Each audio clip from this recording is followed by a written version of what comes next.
السلام علیکم دوستو، میں ہوں حمزہ مان نیوز اینکر اور آپ دیکھ رہے ہیں حمزہ مان یوٹیوب آفیشیل چینل۔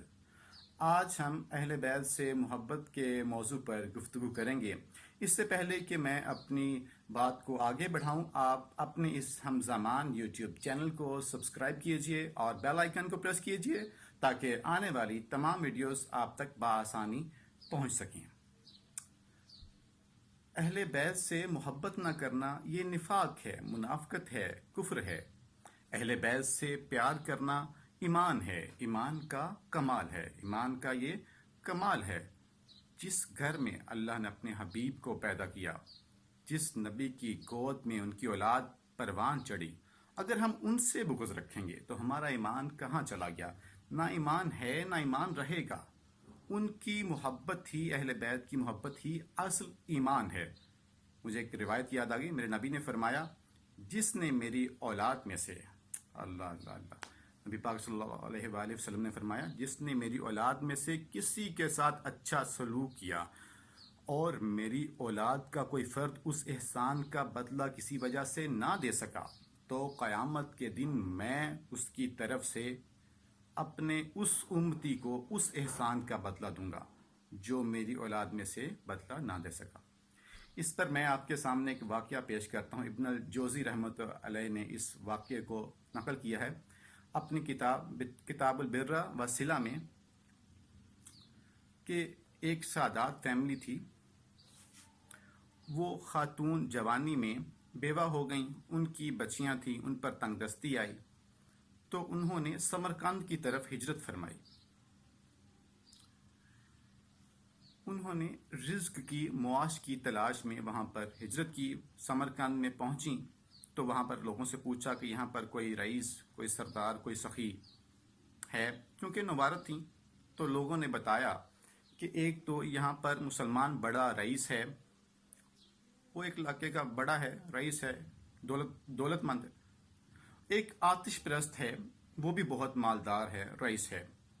تو انہوں نے سوچا کہ میں غیر مسلم کے پاس کیوں جاؤں؟ وہ مسلمان کے پاس گئیں اور فرمایا کہ میں آل رسول ہوں، پردیسن ہوں، میری بچیاں ہیں، مجھے ٹھکانا چاہیے، کھانا چاہیے۔ تو وہ رئیس مسلمان کہنے لگے کہ آپ کے پاس کوئی، عام طور پہ اہل بیت کے پاس لکھا ہوا نسب نامہ ہوتا ہے، ہم نے کئی گھرانوں میں ماشاءاللہ دیکھا کہ اللہ کے رسول تک تمام آبا کے نام ان کے پاس لکھے پڑے ہوتے ہیں۔ تو اس رئیس مسلمان نے کہا کہ آپ کے پاس کوئی سند ہے؟ تو ان سادات نے کہا کہ میں پردیسن ہوں، میرے پاس تو ایسا نہیں ہے۔ تو اس نے کہا کہ ہر پردیسی کہتا ہے دوسرا کہ میں اہل بیت ہوں، سید ہوں۔ تو اس رئیس نے کوئی اچھا جواب نہ دیا، تو وہ وہاں سے آ گئیں۔ تو وہ اس آتش پرست کے پاس گئیں، اس کو اپنا تعارف کروایا۔ تو اس آتش پرست نے فوراً اپنی بیگم کو ان کے ساتھ بھیجا اور کہا کہ جاؤ فوراً ان کی بچیوں کو ساتھ لے کر آؤ، اور ان کو اپنے پاس ٹھہرایا، کھانا کھلایا، ان کو اچھی جگہ پر سلایا، پورا پروٹوکول دیا، وی آئی پی۔ تو رات کو اس مسلمان رئیس نے خواب دیکھا کہ اللہ تعالیٰ کے محبوب صلی اللہ علیہ وآلہ وسلم خوبصورت، انتہائی خوبصورت سونے کے بڑے محل ہے، اس کے دروازے پر نبی پاک صلی اللہ علیہ وآلہ وسلم کھڑے ہیں۔ تو یہ عرض کرتا ہے، یا رسول اللہ، یہ محل کس کا ہے؟ تو آپ نے فرمایا یہ ایک مسلمان کا ہے۔ تو وہ کہنے لگے، یا رسول اللہ، مسلمان تو میں بھی ہوں۔ تو آپ نے فرمایا تم اپنے اسلام پر مجھے کوئی دلیل پیش کرو، کوئی ثبوت پیش کرو۔ تو وہ کانپ گئے۔